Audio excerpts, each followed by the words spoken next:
there are certain things to be considered about it. One is that there is what we call consciousness involved in the nature of thusness. Thusness is transparent and reverberating. And the other was that within this domain there is room for an enormous number of value games. But you must remember that value games are games. Now let me just review those 2 points slightly because they're tremendously important.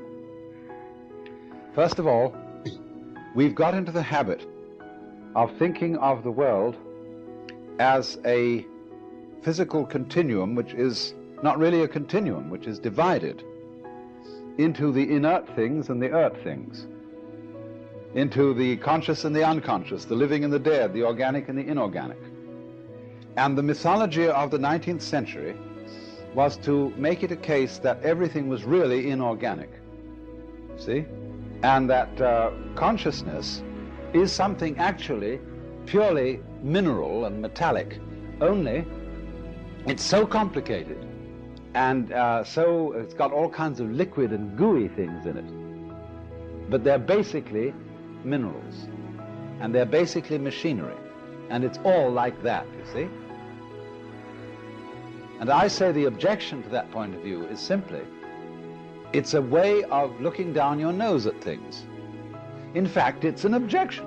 The objection to it is that it's an objection. We won't go into such embarrassing questions as who objects. But the thing is that it's, when you construe the whole universe in an objectionable way, the person who does this is really saying, I want to be miserable. Now, you're perfectly entitled to be miserable. Or I want to be realistic and miserable in that sense. And that's perfectly okay if that's the way you want to be. But he has absolutely no right whatsoever to say that his point of view is more valid than ours when we say the opposite. That actually the universe is a continuum of whatever it is, thusness, and that there's a spectrum in which there are the very conscious things and the only slightly conscious things. But all of it is conscious. And so that when you ring a bell and ears get this as ting, the bell itself gets it as a state of vibration, which is a very simple form of consciousness, but there it is. So you don't have to explain, you don't have to invent a ghastly problem, which is, how did anything conscious ever get into this mechanism? It's a simpler thing that it always was there. Everything is conscious, but conscious in very many differing degrees. I don't really know whether that's a simpler explanation than another. I mean, somebody could, I suppose, scratch their heads a while and say, how do you get from one degree to another? See, they want to know how you get from the unconscious rock to the conscious living being. And I say, that's no problem. They're just different degrees of the same thing. Well, he says, how do you get from one degree to another? And has he recreated all over again the same problem we started with? Maybe he has. But if he has, you can see a new line on the thing, that this man's function is to create problems, is to make interesting difficulties. He's like a person who makes up the puzzle, the crossword puzzle every day for the newspaper. There's a man just setting difficulties for you.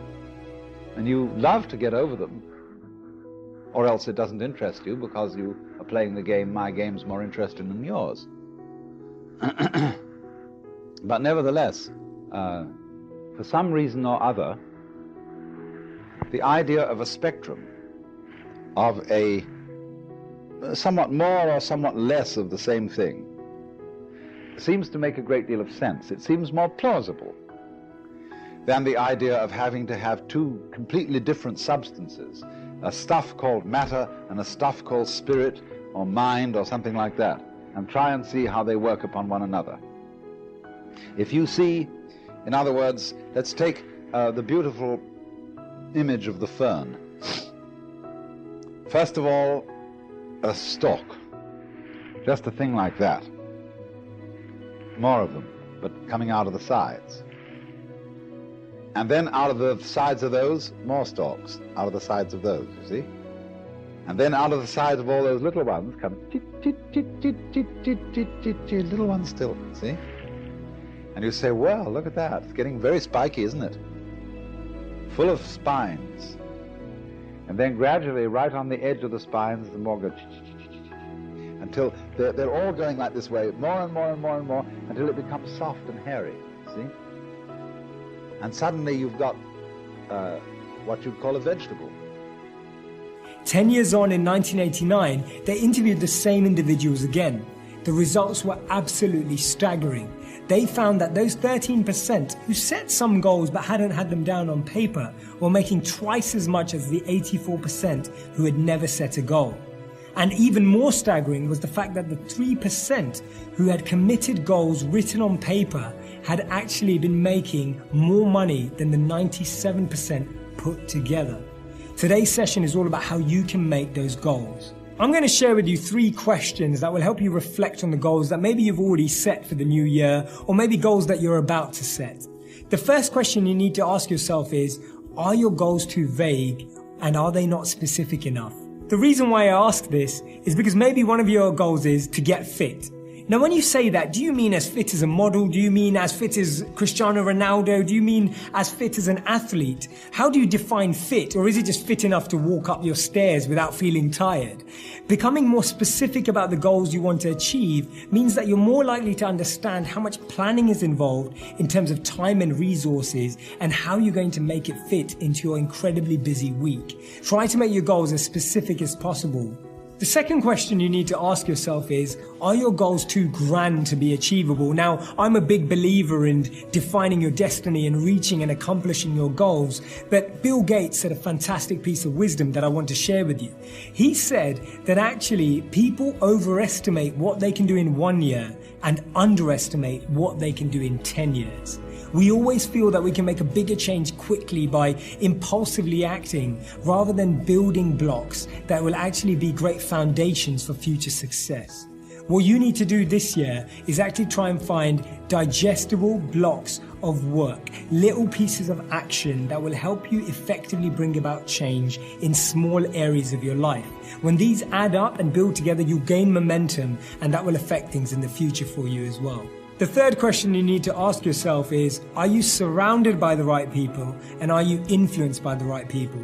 If, for example, your goal is to give up chocolate, it won't help if you work at a chocolate factory, you live next to a chocolate manufacturer, your best friend loves chocolate, and you're making chocolate cake on the weekends. It's just not going to be possible. You need to be spending time with people who have the same goal, but also people who've achieved that goal and made it into a habit.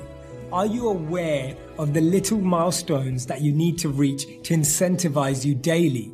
We need to feel inspired by our goals every day, and if you're feeling that your goal is too far away or a tangible outcome is in too far a distance, you need to make it closer.